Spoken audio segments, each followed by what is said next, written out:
4 हिरव्या मिरच्या, अद्रक लसणाची पेस्ट करून घेतलेली आहे आणि आपण हे बट्ट्याचं पाणीच वरणामध्ये टाकणार बट्ट्याच्या वरणासाठी।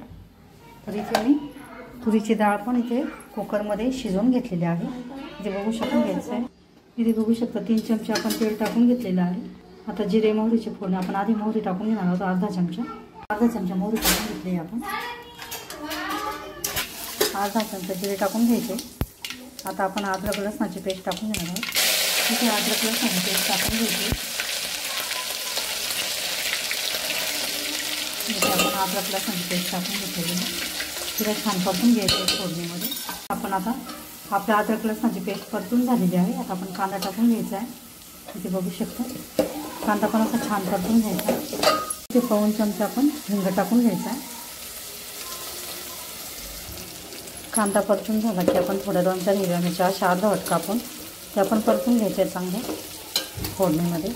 इथे बघू शकता हिरवी मिरची पण आपली परतून झालेली आहे। आता आपण कढीपत्ता टाकून घ्यायचा आहे। कढीपत्त्याला पण छान परतून घ्यायचं आहे। अर्धा चमचा आपण हळद टाकून घ्यायची, त्याला पण छान परतून घ्यायचं आहे। आता आपण थोडी कोथिंबीर टाकून घ्यायची। कोथिंबीर पण छान परतून घ्यायची। कोथिंबीर परतून झाली आपली। आता आपण टमाटे टाकून घ्यायचे।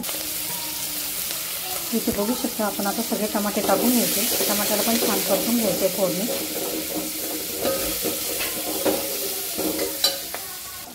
टमाटे परतून झालेले आहेत आपले। आता आपण इथे अंदाजानुसार आपण तिखट टाकून घ्यायचं। इथे मी 2 चमचे तिखट टाकते।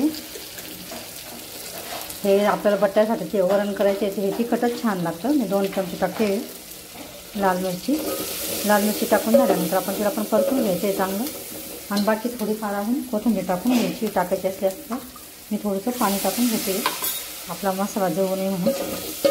आता याला छान थोडंसं शिजू द्यायचं आहे। ह्या अशा पद्धतीने तेल सुटेपर्यंत थोडं शिजू द्यायचं आहे। त्याला तून झालेलं आहे, तेल सुटलेलं आहे आपल्या फोडणीला। असं छान तेल सुटलेलं आहे। हे असं तिखट वरण आपल्याला बनवून घ्यायचं आहे। हे बघा असं छान तेल सुटलेलं आहे। आता याच्यामध्ये मी बट्ट्याचं आपण शिजवलेलं उकडलेलं पाणी मी डाळीमध्ये टाकून घेतलेलं आहे। इथे बघू शकता इथे मी हे डाळ आपण पाणी न फेकून देता उकडलेलं पाणी फेकून न देता आपण तुरीच्या डाळीमध्ये टाकून घ्यायचे, मिक्स करून घ्यायचे असं छान। त्याचं वरण खूप छान लागतं, म्हणजे आपलं पाणी पण वेस्टेज जात नाही। आता याच्यात थोडं थोडं करून आपण ही शिजलेली डाळ टाकून घ्यायची।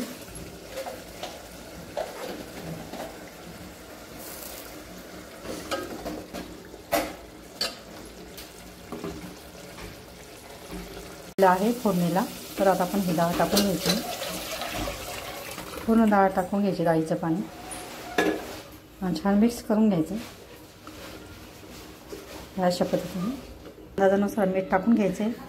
मी इथे 1 चमचा मीठ टाकून घेते।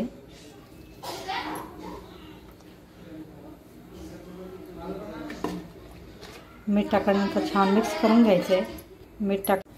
इथे बघू शकता आपल्या वरणाला छान अशी उकळी फुटलेली आहे। असं छान आपलं तिखट वरण तयार झालेलं आहे। हे आता खाण्यासाठी योग्य झालेलं आहे। तर अशा पद्धतीचं तिखट वरण तुम्ही पण नक्की करून बघा आणि माझी रेसिपी कशी काय वाटली कमेंट्स करून सांगा। चॅनलला सबस्क्राईब करा। व्हिडिओ बघितल्याबद्दल लाईक करा। चॅनलला सबस्क्राईब करा। व्हिडिओ बघितल्याबद्दल धन्यवाद। मस्त खा आणि स्वस्थ राहा।